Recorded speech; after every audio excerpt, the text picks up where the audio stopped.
Call to order the July 23rd, 2019 meeting of the Environment Committee. Welcome. First item on the agenda is approval of the agenda. So moved. Second. We have a motion and a second. All in favor, say aye. Aye. Oppose? We have an agenda. Next is the approval of the minutes for the July 9th, 2019 regular meeting. Is there a motion? I'd like to make a motion to approve the minutes from July 9th, 2019. Second? Second. We have a motion and a second. All in favor, say aye. Aye. Aye. Opposed? The minutes are adopted as written. The next item on the agenda is the consent agenda. Do we have a motion to approve the consent agenda? I move approval of the consent agenda. Do we have a second? I will second that. Any discussion? All in favor, say aye. Aye. The consent agenda is approved. Next up on the agenda is the final declaration of emergency for flood mitigation of environment services wastewater treatment plants. Item 2019-202, and Mike Moranis will be presenting. Welcome. Thank you. Chair, council members. The subject of this business item is, again, the final ratification of declaration of emergency for flood mitigation for environmental services wastewater treatment plants. Little background.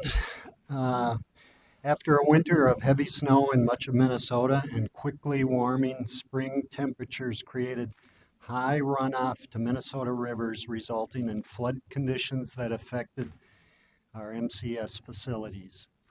The Mississippi River at St. Paul experienced a peak flood crest that was the 7th highest recorded in history and resulted in the flooding and closure of Childs Road from March 25th, 2019 through April 19th.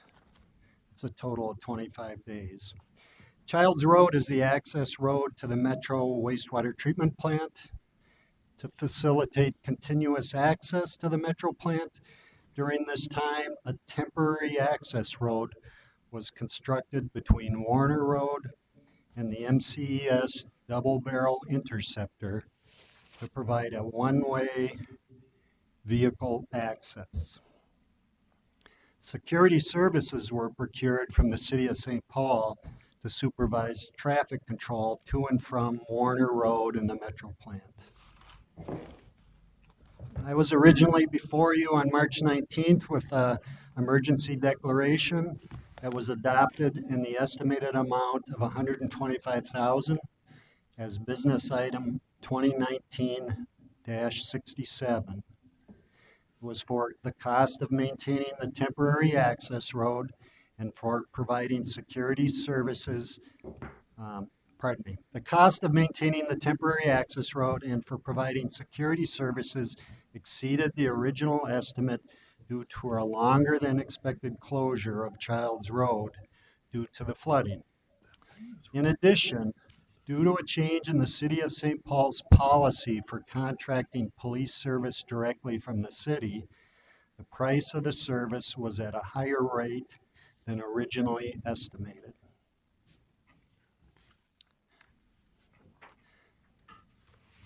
The funding for these services will be provided through the MCS operating budget. So the proposed action is that the Metropolitan Council ratifies the attached emergency declaration for flood mitigation at environmental services wastewater treatment plants in the final amount of $233,596.64. And I would be glad to entertain any questions. Thank you. Do we have any questions? Madam Chair. Mr. Moranis, I'm sure we asked this question back on March 19th, but I don't remember your answer. So what's the longest we've had to deal with the Mississippi flooding in the past? Madam Chair, council members, I'd have to be going off of my memory. Again, this one was for 25 days. I've been with the organization a long time and the Metro plant for much of that time. I don't think I can recall one that had a duration longer than that. So although, Madam Chair, so although this was the seventh highest, in your recollection, it's probably one of the longest, if not. That's correct. Uh, some of the higher ones actually took place. Well, there was some higher ones that were during my career here. But this one, it hung in there for a long time. You know, some of it was that during that period, we've got rains that added to the river level. Um, you know, my experience is that typically we see 7 to 10 day closures of Child's Road. Any other questions? I have one. So this emergency declaration includes just the road and the security services, but we've also had to run the pumps for quite a long period of time. Do you know how long? Are they still running or are they done? Madam Chair and council members, good questions. So the road was closed for 25 days, but the raised river really affected our pumping for 85 days. So for those of you that toured the Metro plant, when the river's low, the flow departs the plant, the treated flow departs the plant by gravity.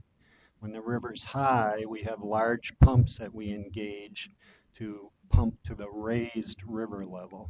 So again, we did that for 85 days. I tabulated those costs, the extra energy costs for those pumps, and it was about $270,000.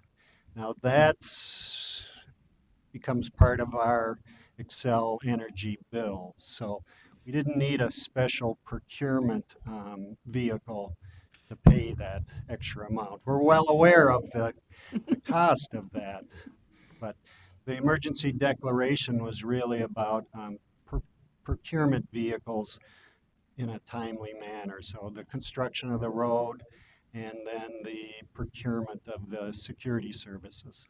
Thank you. Yes. Member Bentham. Madam Chair, just gave me another question. So given what we know about the increasing intensity of the snows and the rains, do we need to be building more money in the budget for these needs? Madam Chair, council members, good question. We're well aware that these occur with some frequency. Yeah. That said, they don't occur with enough certainty that we just put it in our budget year after year after year. We have the ability to access some funds when some seasonal unexpected events occur. Thank you. Any other questions? Well, Member just, Sterner. thank you, Chair. I just was wondering on kind of Sue's follow-up, but you know, it looks like we rebuild it on here and there, but maybe even make it a permit road that would be in there for a little bit more money. I don't know, maybe it's a lot more money to kind of. Mr. Moranis. Madam Chair and council members, building a permanent road has been discussed. It's the configuration for the temporary road is really cuts off access to Child's Road. Again, it gives us access to the top of our barrel to get in. So the approach we're taking right now would not be a long-term fix. There has been discussions about could Child's Road be raised so that it does not flood, well, as frequently.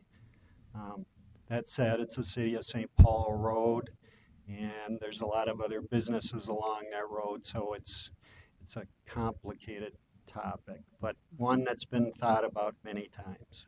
Right, thank you. And some very large trucks that would have to navigate if you put a bridge sort of thing with the little closey walls. You'd have to be really big so that big trucks could get under there. And if you raise the whole road, all of those driveways have to change Oh, it's a little. grades. And some of those driveways are not very long, if I remember correctly. Madam Chair and council members, that's correct. Any other questions? Then we would need a motion. I'd like to make a motion to approve the item. Seconded. We have a motion and a second. Any discussion? All in favor say aye. Aye. Opposed? That item passes. Thank you. Thank you. Okay, next up we have MCES flow metering with Kyle Colvin and Ryan Vile. Did I say that right?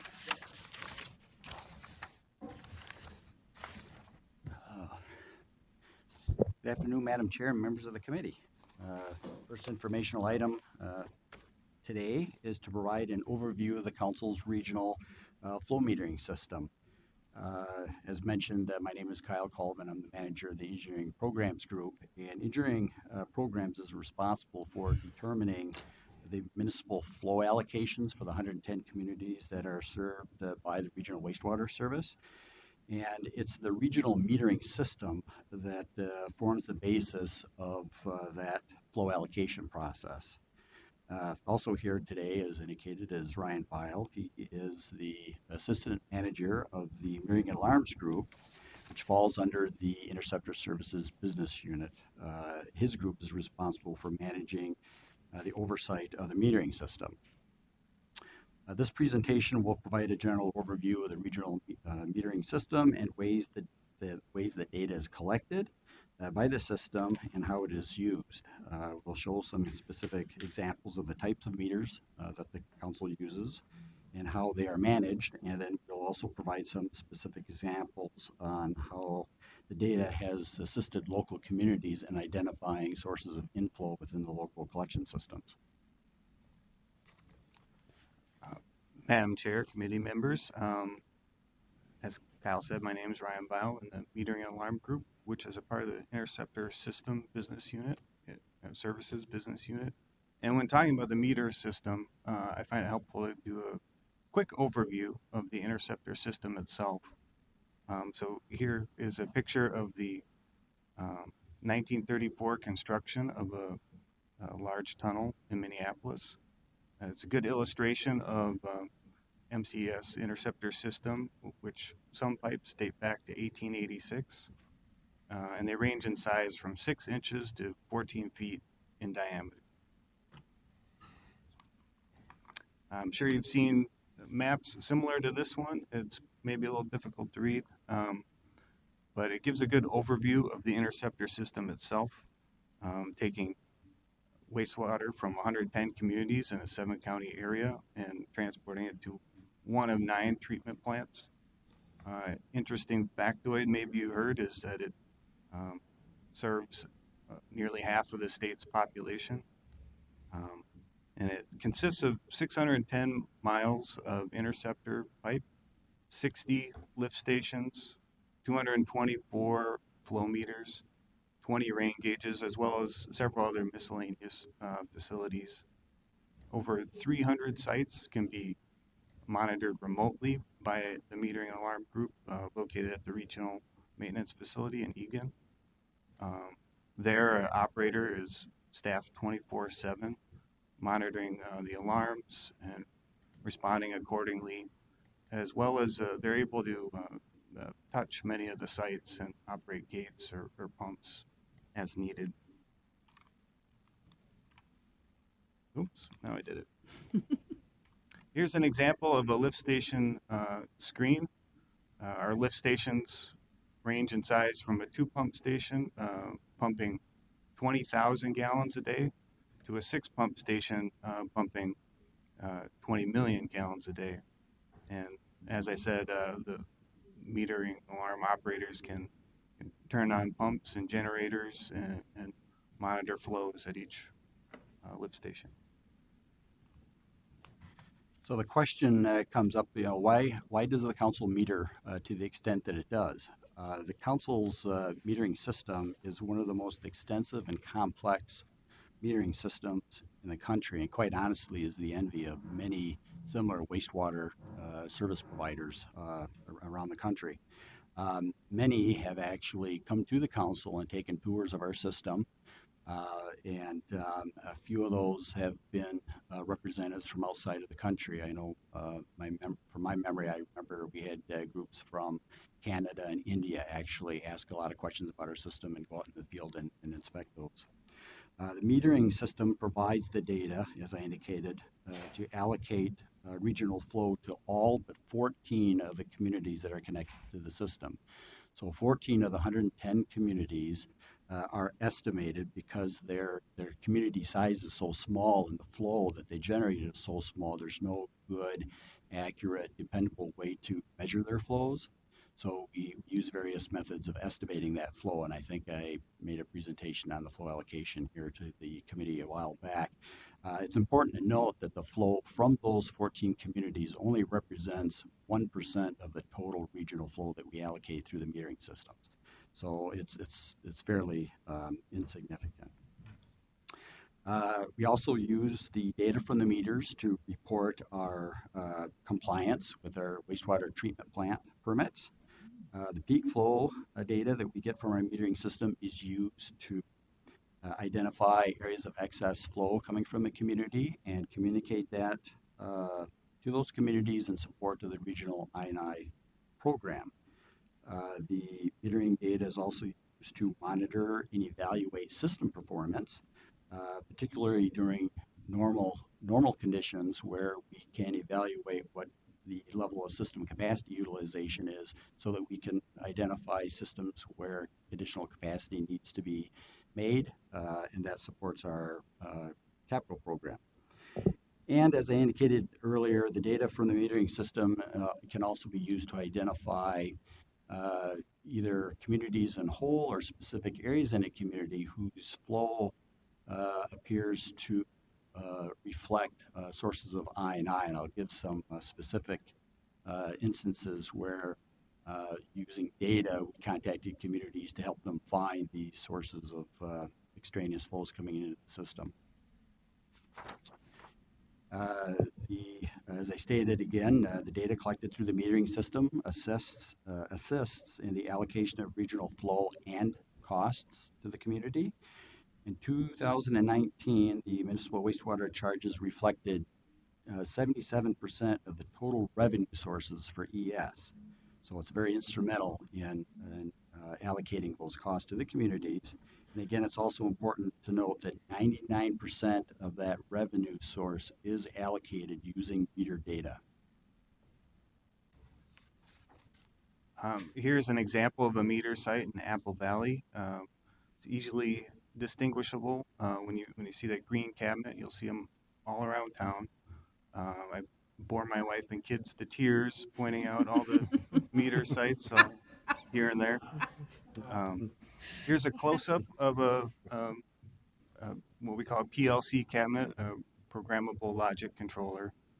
This one is a remote site, meaning it's just specifically for the meter, potentially a rain gauge as well. Many of our sites are at lift stations, which are a little more robust. They're equipped with a landline as well as a wireless service. When you open it up, this is what's inside. You're getting a unique look at a cabinet most don't get to see. There's a PLC processor towards the top there. Able to store data for 17 days if you lose connectivity with the wireless service. It's continuously recording data from the meters, and we're reaching out and grabbing that data hourly, moving around clockwise. You'll see there's an ultrasonic converter, which is what this particular meter station has as a level sensor, and I'll talk just a little bit more about that. It also is equipped with a battery backup, so that during large storm events, when you typically lose power, it's often when you want the data the most, it's able to continuously read data for at least 24 hours. There's also strip heaters in there, not to keep the cabinet at a nice 70 degrees during the winter, but just to drive off the moisture, which can be damaging to electrical equipment. Just a quick breakdown of the different meter types. Due to time, I'll stick to the two larger types of flumes and magnetic meters. But just briefly on the other two, TT stands for transit time meters, and AV stands for area velocity meters. And if there's any questions on those, I'm happy to answer them later, but they're not used for billing, more for performance. So on the other two meter types, partial flumes were developed in the 1930s in western states who were interested in the flows they're using for irrigation, a lot of water rights concerns. And since that time, they become industry standards in the wastewater system and for gravity flows, open channel flows. The basic idea of a partial flume is to convert a level measurement into a flow rate by treating the flow, getting the hydraulics to align with a flow equation. So this particular one has an ultrasonic level sensor on a swing arm. Other level sensors include a bubbler, which we're in the process of converting to ultrasonics, as well as radar sensors. We found in certain applications the ultrasonics are susceptible to temperature variations. So we're always looking to upgrade our equipment and technology. A little bit about the maintenance at these facilities. There's a crew that will go to these flumes, whether it be once to 4 times a month, to physically stick the level and compare system and field readings to make sure the sensor's reading accurately, but also that the hydraulics are correct in the flume. There's no debris or obstructions, and that everything's reading accurately. They're also calibrated, whether it be quarterly or semi-annually, based on the type of meter and the needs of each meter site. Each meter station's a little differently. They can be 10 feet deep to nearly 40 feet underground. Briefly on the magnetic meters, they rely on a magnetic field displacement within the, if you see in the lower left there where there's a little yellow sticker, that's the mag meter itself. It's actually physically part of the pipe. It's a spooled piece, and it measures that displacement and calculates a flow rate. They're the industry standard for pressurized systems, or typically at one of our forest mains at a lift station, or at a city lift station, or at a city forest main. This particular one's rather small, 6-inch mag meter.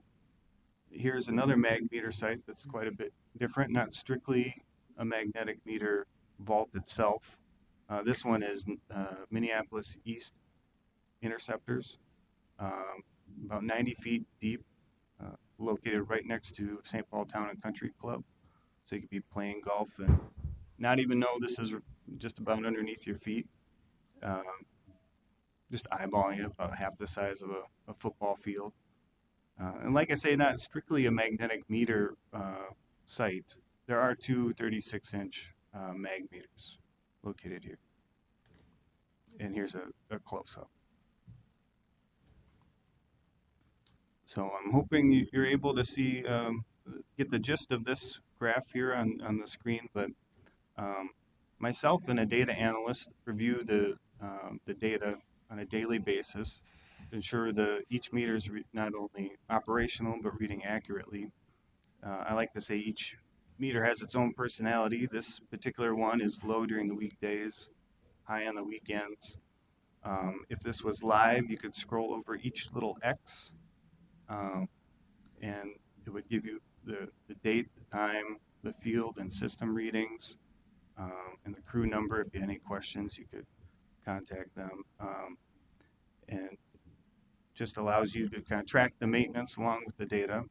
The squares are actual calibrations.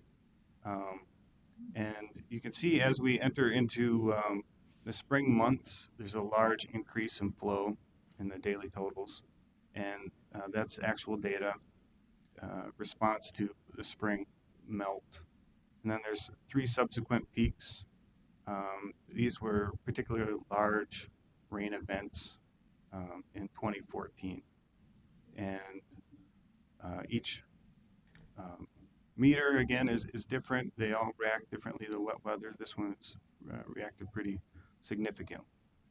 And through all those maintenance efforts, we were able to verify that the meter was reading accurately during those events.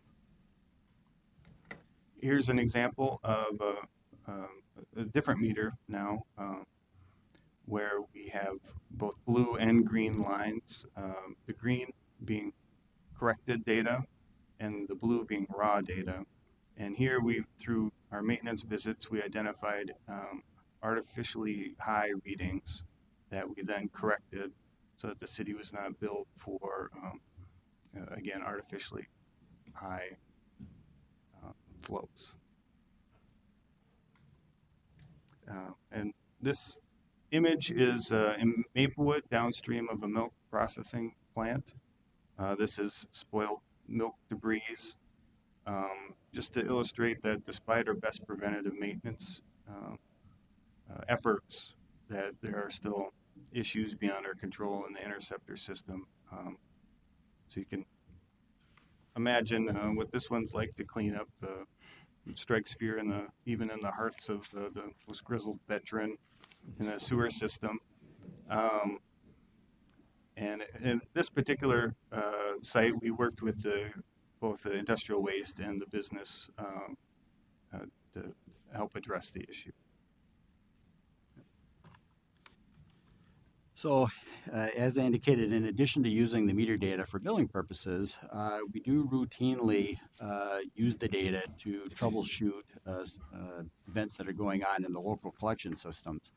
And historically, many of these, where we see increases in local flow, in many cases, they have been a result of local water main breaks that have occurred, and the water finds itself into the local collection system, and we will see those increases in the local flow, and then we will reach out and contact those cities and let them know that we're witnessing this. And sometimes it'll be on a community-wide basis, but many times a community will have multiple sewer sheds, so we can actually pinpoint where within the community, or at least in an area in the community, where this flow is being observed. And many times, most times, the community isn't even aware of the water main break until we've notified them, so they can go back, locate it, and they fix and repair both the water main and also the local collection systems, because if it's finding its way into the system, that's also a source for I&I coming into the system as well. So, however, there are two specific instances that really kind of merit special attention of interest. In January of 2013, the Metering and Alarm Group, Ryan actually notified our group of a noticeable increase in the flow in a particular area of Orono. And this increase here represents about 20 to 25,000 gallons per day. And if you equate that to cost, that's a little over $1,000 for every 3 weeks that this flow is coming into the system. So we notified the city, and they couldn't explain the source of this. So they went in and started looking locally, and what they found was that there was a home that had actually been foreclosed on, and the residents of the home, when they cleared out, which was common back in the housing crisis, when they were evicted from the home, they basically left all the windows open in the house, and they actually left the front door of the house open. So in January, we had a substantial freeze, and of course the water line, the city was not aware of the vacant house, so they hadn't turned off the water. But for some reason, the power and electric company, Excel, was aware of it, so they turned off the power and gas. So the house had no heat, had the water service, sub-zero, extended period of deep freeze, the water line broke. Basically, the basement filled up with water, and so the water was entering the system through the floor drain and the water closet. It was actually deep enough to actually come in through the top of the toilet. So once they discovered that, they were able to shut the water off and address that particular situation. So that was one kind of unique situation. The other situation was actually also occurred in 2013 in March. And I was talking with one of our interceptor engineers, and he was sharing with me his experience where he was actually in an interceptor in Shoreview inspecting a meter. And he characterized that the flow, the wastewater flow actually in the pipe was as cold as Lake Superior in April. I have no idea what experience he had to base that on, but it's kind of a point of interest, as you'll see a little bit later. So wastewater generally runs about between 60 and 70 degrees in nature. It fluctuates annually, but it maintains a pretty constant temperature. So I shared this actually with Ryan, and he reviewed the flow data and actually did depict a fairly sharp increase in the flow rate. And it's also important to note that this increase in this particular meter shed was occurring at a time when system flows were up substantially. There was a very significant thaw. It was a winter with a deep freeze that started early, a lot of snow throughout the winter, and then in April we had close to 70 plus degree weather. So system-wide, we saw a very dramatic increase in the flows. However, in this particular meter shed, this jump represents about between a 2 and a 2.5 million gallon per day increase coming through that meter. So as I was explaining this with Ryan here, he actually took it upon himself on his own initiative, and using some creativity and ingenuity, he used a part of our standard meters that doesn't get used very often. Not only do our meters measure flow, but they can also take temperature. And so using that part of the meter, Ryan went in and attached the meter sensor to a long survey pole or staff, and then proceeded to go through the system and actually measure the temperature of the wastewater system. And what he found was that this part of the interceptor system here, or this part is our interceptor system, and then the city has a main trunk line that kind of runs, it runs this way. So through the meter station, in which the engineer said that the water was as cold as Lake Superior, was located here. So then what Ryan then proceeded to do was go in and take the measurement of the flow within the pipe, and in this section of pipe here, measured the flow at about 45 degrees. Then moved on to this location here, and that flow was between 38 and 48 degrees, so it was getting a little colder. Then we moved up, and at this point, the flow jumped up to 54, so the cold water was coming in somewhere in between that line. So then he proceeded to measure the flow at this point, and the flow was 38 degrees. In Lake Superior, in the early spring, right, ranges between 40 and 50, actually less than 50 degrees. So the characterization of that flow being close to Lake Superior was pretty much spot on. I have no idea how we came up with that, but it was very intuitive. So we notified the community specifically where within their system to look, and what they discovered was this. Kyle, you need to take your scribbles off. Sorry. It's kind of interesting. It does add a nice little It something does. to Yeah. the picture, but Could frame it and sell it at a Yeah. gallery. Well, so this here actually represents 2 million gallons per day of excess flow that would be allocated to the city. And this was costing the city over $5,000 per day of additional treatment costs. So it's a very significant source of inflow. And what occurred out here, this structure is actually located in a wetland complex. And as I indicated, the preceding fall, it was very wet. We had an early deep freeze, a lot of snow. And then when March and April came along, we had that thaw. It broke up the ice, and then there was also a lot of wind. So we had these sheets of ice moving around the wetland, and it came in contact with the structure and actually knocked off the cover and part of the cone section out of alignment in the structure. So once we notified the city of this, they went out, hired a contractor who actually had to take a floating platform out because the structure here was telescoping about 7 feet below the surface of the wetland area. So there was 7 foot of exposed barrel here. And they had to go in and take in a big polyurethane wrap. They tried to seal it, and they were actually successful, because if you take a look at the chart, that's where the flow dropped off right back to the preceding event. So they were very successful in sealing it up, but it was a very significant leak into the system. So just in summary, the council's metering system, again, is one of the most extensive and elaborate in the country. Its primary use is to allocate the regional wastewater costs to the communities who are connected, utilize it. The wastewater flow metering requires unique technical knowledge. Not everyone in the country has the level of expertise that we do. However, we identify that there are some things that are a little unique and maybe beyond our scope. So we do rely on and we do use the University of Minnesota's St. Anthony Falls Hydraulic Laboratory for consultation in situations where you need to, if we have a challenging hydraulic situation, we'll consult them and request some recommendations for metering. Also, wastewater flow metering technology continues to advance as we go forward. Just this past year, we installed a new type of meter that was tested and modeled at the hydraulics lab for us. So we're continuing to look at new technology and implementing that for improvement. And also the council's wastewater metering system, as I indicated, is used to identify things that are going on in the local system as well. So with that, we can answer any questions. Thank you for that very informative presentation. Questions? Member Sterner. Thank you, Chair. So one is really a basic one. I just want to make sure I understand completely. But interceptors, is that basically pipes we're looking at? Or is there something more that I'm missing on it?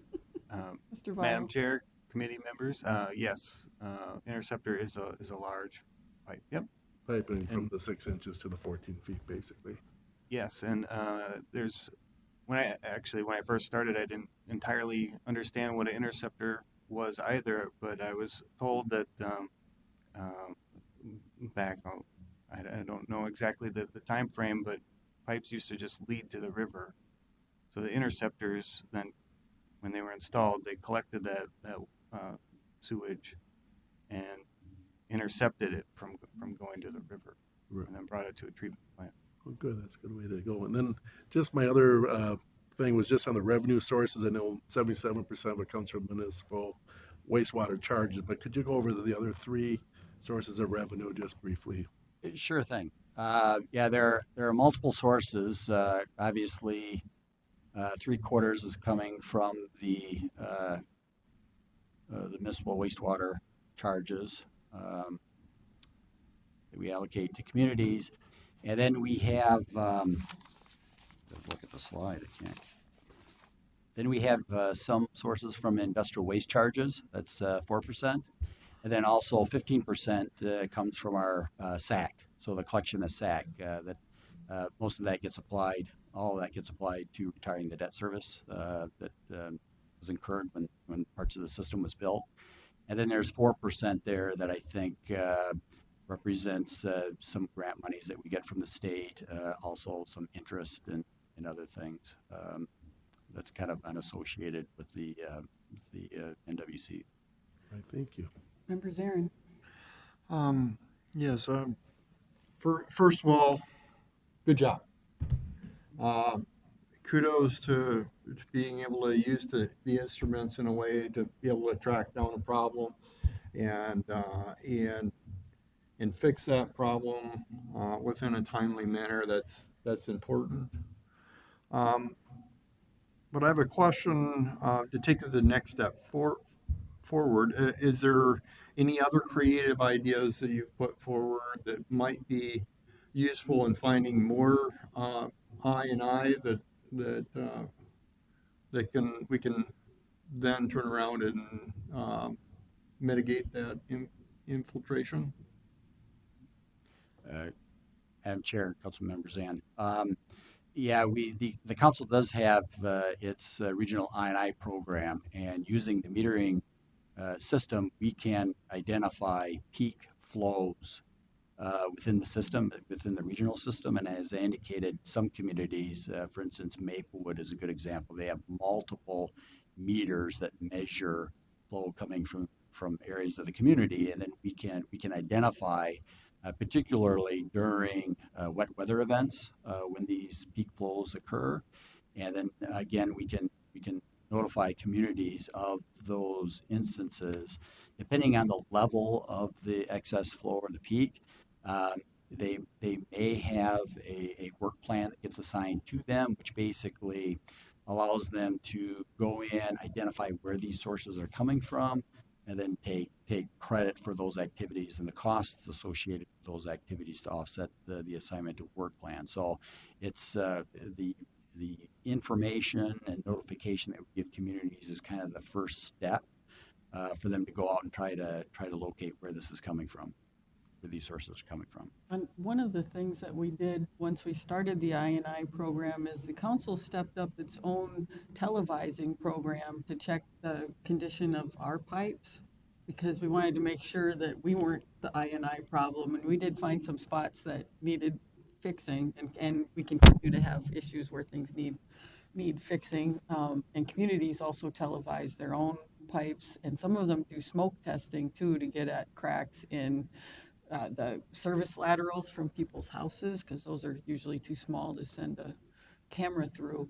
We also, in one big pipe in Minneapolis, sent a boat with sonar through to see what was on the underneath, because you couldn't, it was so big, and you couldn't see what was on the bottom, and there was some debris that had, over the many, many years, the pipe was probably 100 years old, but there was some debris that was building up on the bottom, and we had to get a very specialized company to come in and clean out the debris in our system.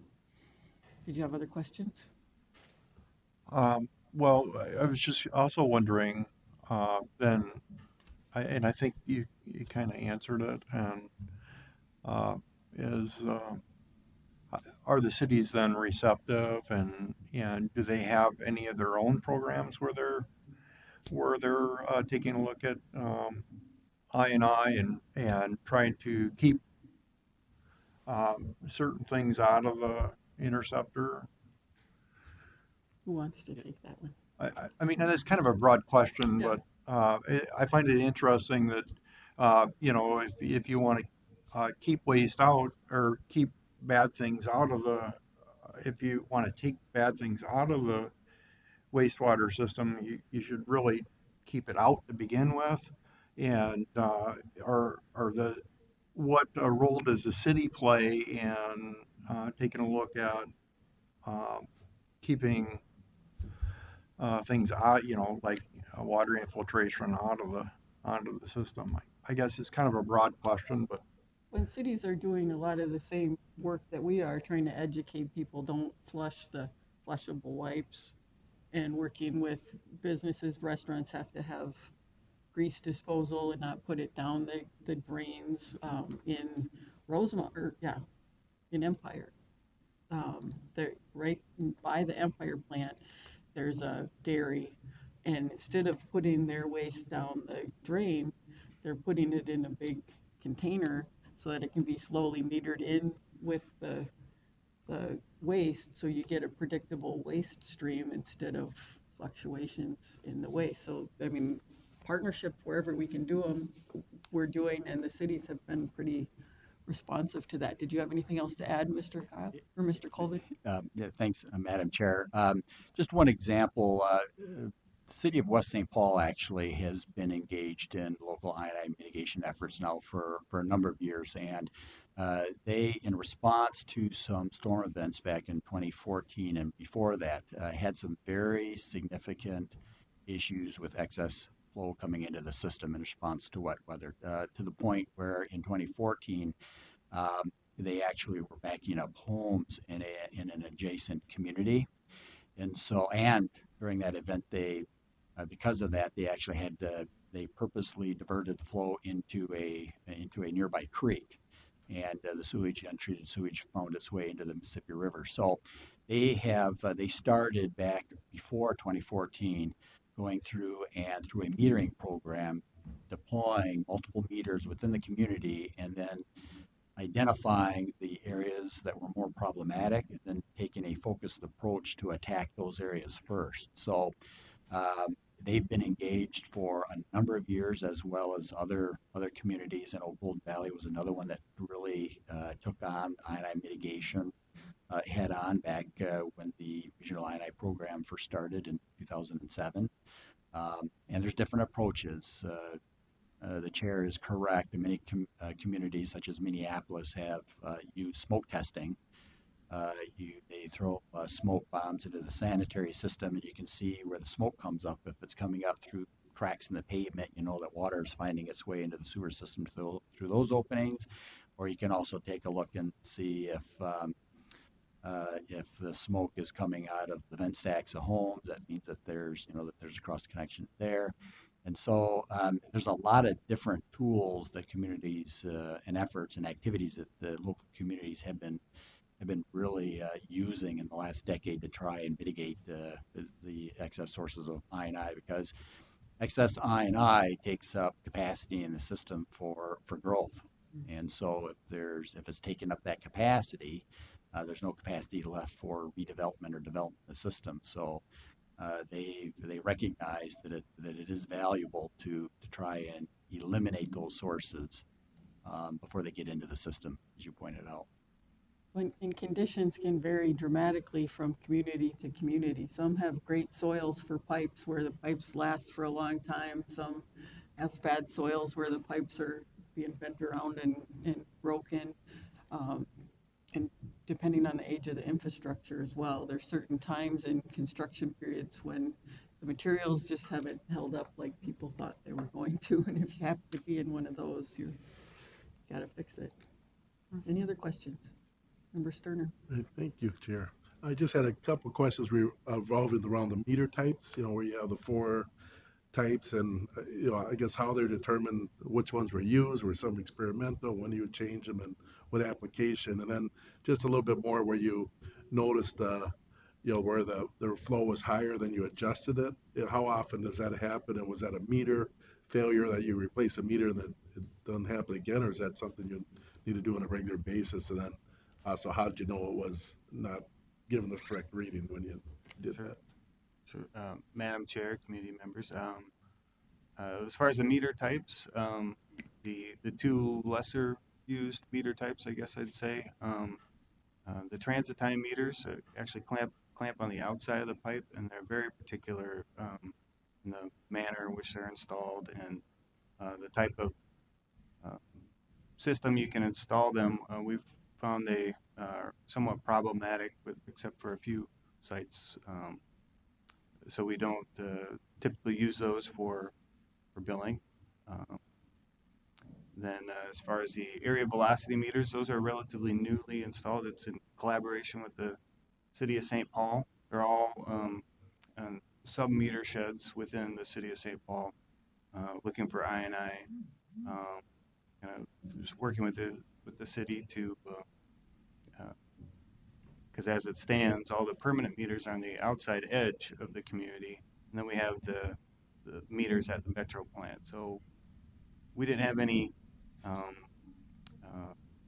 eyes on the flow, I guess I'd say, in between those meters. So the city has pretty robust temporary or portable metering program, but that's why those area velocity meters were installed. As far as the data correction, some meters are more problematic than others. The image I showed with the milk waste debris, at times it's very difficult to get any usable data out of it, and always working on those problem meters. But by and large, preventative maintenance does the trick at most sites. Did I answer your question? Yeah, yes, you did. Thank you very much. Any other questions? I have one comment. Go ahead. Madam Chair, Ryan, the next time your wife or your kids roll their eyes or yawn when you're pointing out the meters, you just tell them that the Environment Committee found your presentation really interesting. Thank you. I appreciate that. Thank you. Well, thank you very much. Thank you. Thanks. Okay, next up, declaration of emergency for repair of Rosemont Interceptor 7112 and 9208.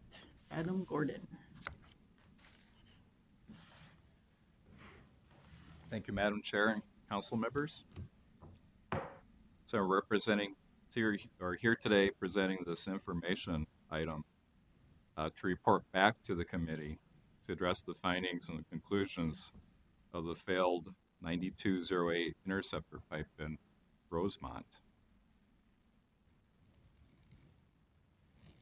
You may have recalled that we presented the emergency declaration earlier this spring for the Rosemont Pipe. The location of the work is located along 145th Street, east of Dakota County Technical College by about 0.4 of a mile. The interceptor was constructed in 2008 and provides service to Rosemont. And like I said before, we declared the emergency on March 11th, began excavation on April 1st, and had the pipe removed, the old pipe removed, and new pipe installed and backfilled by April 8th. And that involved replacing about 500 lineal feet of 36-inch diameter pipe between two structures, 221, 222.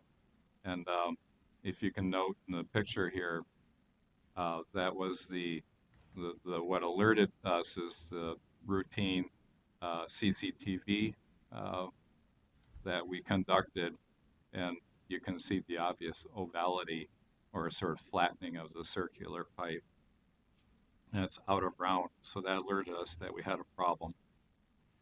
The pipe is manufactured as a composite polymer, resin, sand, and fiberglass, and we call it a polymer mortar pipe. I'm going to route a sample of this.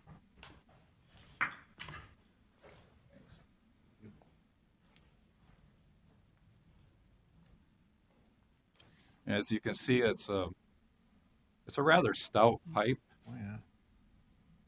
We like it because it has excellent resistance to corrosion, has a long life.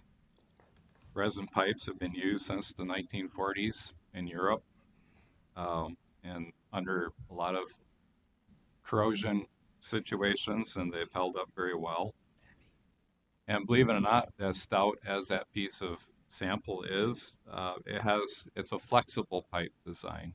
Of course, any polymer pipe, plastic pipe, is going to be flexible, and it can withstand about 5% of deflection. Of course, the ovality you can see in this picture is a lot greater than 5%, so we're quite concerned. But it did hold up and didn't leak, right? It just bent. Well, we'll get to a picture. Stay tuned. So our initial observations during the removal was that the existing soil types at the site were a silty clay. And it might be kind of hard to see in this picture. It's a little bit dark, but you can see where the backhoe is scraping. It's almost shiny. So there's a high clay content at the site. Pretty indicative of probably a softer material or softer soil. And that there was a lot of water present on the site. So that clayey silt material was holding up a lot of water. They also found during the removal that the backfill around the pipe that was used was an aggregate or a rock, and it had a lot of sand that had migrated into that rock. The trench materials around the backfill were saturated with water, and 5 of the 20-foot hobah sections were cracked longitudinally along the entire length of the pipe. And here you can see the cracking that was along. It would have been towards the top of the pipe, fortunately, but the pipe had failed.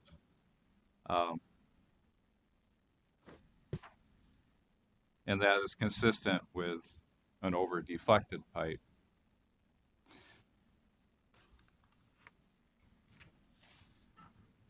So I wanted to talk a little bit today about, well, one of the things I joke with people is you can always date a civil engineer by the type of pipe they put in the ground, because pipe technology is constantly changing. when I first began my career, we were putting a lot of concrete pipe into the ground. Of course, that revealed itself being issues with corrosion and other things. We've tried other types of pipe since then. But the flexible pipes or plastic pipes, pipes that have resin in them or fiberglass, prove to be quite corrosion resistant. However, they are a flexible pipe design, and a flexible pipe design requires that there's an interaction between the trench and the pipe to actually hold up the pipe under the depth of the soil that we bury our pipes. More so than, say, if you had a concrete or a rigid pipe design. So this is kind of a change in the last, say, 40 years or so in how we install these types of pipe. If you laid a piece of flexible pipe on the ground and simply piled 30 feet of soil on top of it, it would collapse. So it really requires that trench design to make it all work. Now, I've been known to design theater props and other things, but I have a little prop here. I'm going to try to bring it over. I hope it doesn't fall to pieces in transferring it.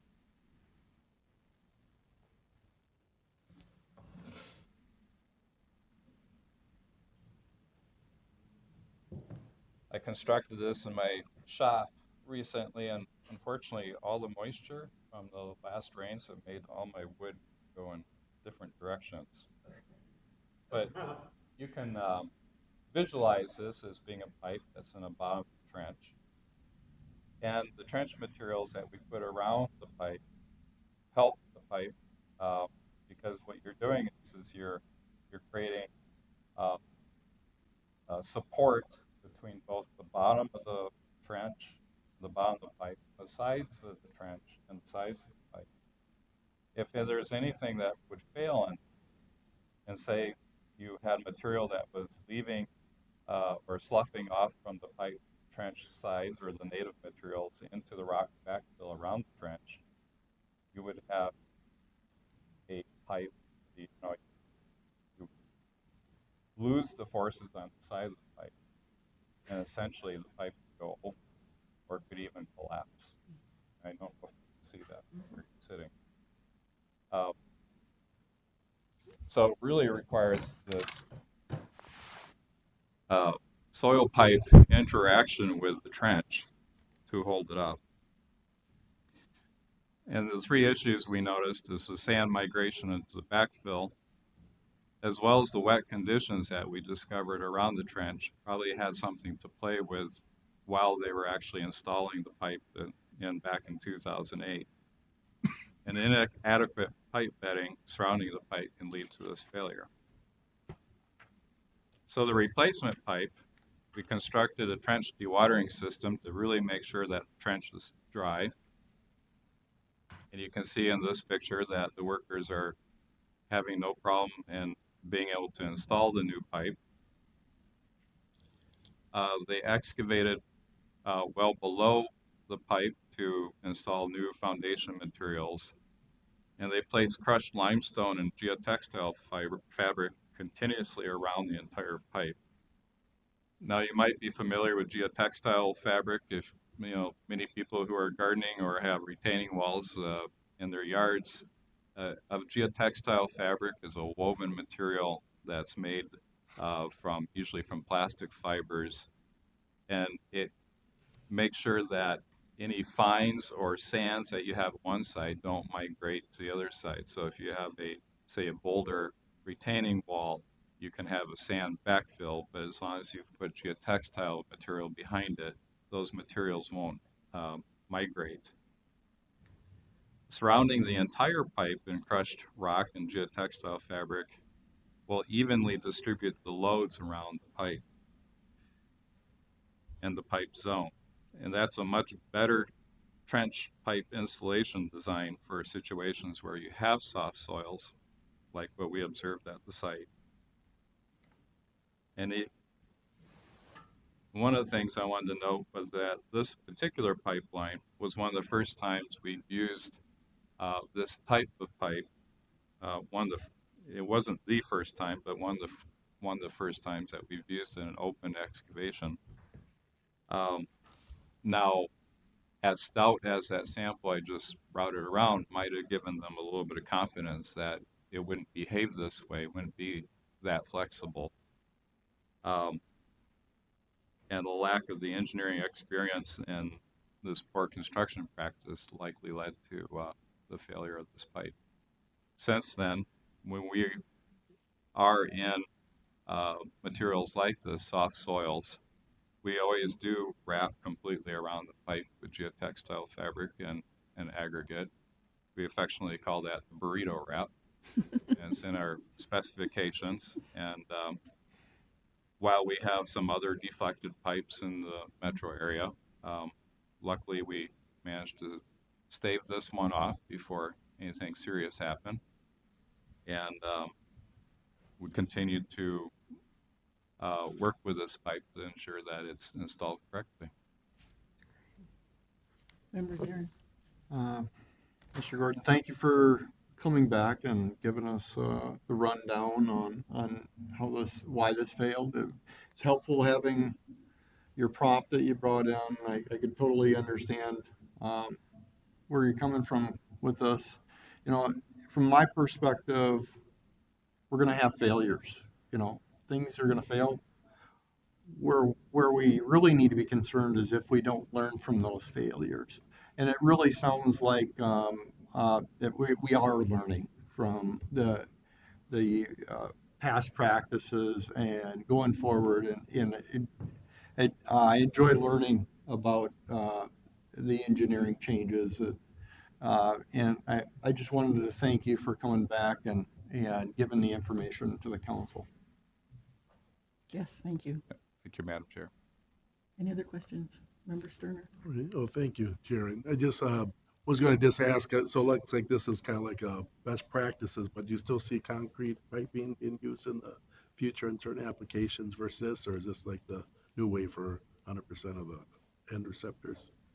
Madam Chair. So one of the difficulties as the deeper and deeper you get using plastic pipes, the more and more difficult it is to install these types of materials.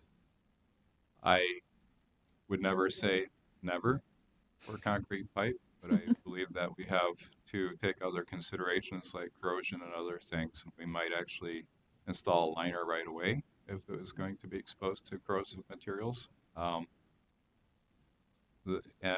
we're certainly hopeful that there's new products on the market as we go forward. Usually, or what we have been doing in the absence of anything new in the last 10 years is that if you really do get in a deep application, there's all sorts of things you can do to help improve the foundation. You can put things on piles. We've actually constructed that particular pipe, OPAS pipe, on top of a continuous beam that's supported by piles and has been embedded up through the haunch of the pipe or the midpoint of the pipe in a concrete saddle, just to make it work because it is so valuable to us to have a corrosion-proof pipe. Okay, thank you. Any other questions? Well, thank you. Excellent. And next up, we have General Manager's report. Just a quick recap on a really successful conference last week. The weather wasn't the best, but people thought the conference was outstanding. Staff participated in presentations, and we had a tour of the Metropolitan on an extremely hot day, but we still had people show up for it and hang in there for a hot experience. And then, of course, we had the awards. And so just a quick recap on our compliance, which is one of our big things that we look at to see how well our plants are doing. There's 152 facilities across the country that are in platinum compliance status, which is 5 or more years of continuous. And 6 of those are our facilities. Right now, when you add up all of our collective consecutive compliance years, we topped 101 years, which is pretty cool. One of those numbers that people get excited about. And we are now moving closer to the top of the list because one of the facilities at the top, another facility, not ours, dropped off the list. So There is one plant at 30 years, and that's in New Jersey. 29 years is Ames, Iowa. And then we get our Hastings plant with 28 and our St. Croix Valley with 27. And in addition, we have Eagles Point and Blue Lake with 13 years of compliance records, Empire with 11, and the Metro plant with 7. So it's pretty awesome to think about all the opportunities there are to fail those records and the fact that they're still going. I know staff really are attentive about making sure that there aren't any risks to those compliance. We had Hastings plant is one of our smaller facilities, and we've had senior staff retiring, and they're planning well in advance of how we're going to train the junior guys in to make sure that those circumstances that might happen once in a blue moon, that they'll be familiar with what they need to know to turn the reserve power on or whatever the situation might be. So we know the staff work really hard to maintain these records. And it takes not only frontline operators, but it takes folks like Adam who design and deliver our facilities, and Ned who makes sure we have the money for our facilities, and Janine and Kyle who make sure we understand what the cities need from us, and Ryan to make sure we get the right bills paid. So it takes everybody in our organization to make these plants run like they do, and we're proud of every one of them.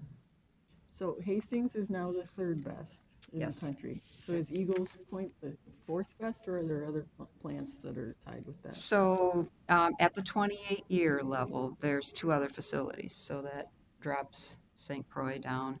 So there's 3 total at the 28-year, and one is Ocean County, New Jersey, and the other is Dallas, Texas. So there's only So 2 above St. our Croix top. Valley would be 6th place then. Right. Okay. We're in the Cool. top. We're basically in the top. Good job. That's awesome. Okay. Anything else? That's it. There being no other business, we are adjourned. Thank you.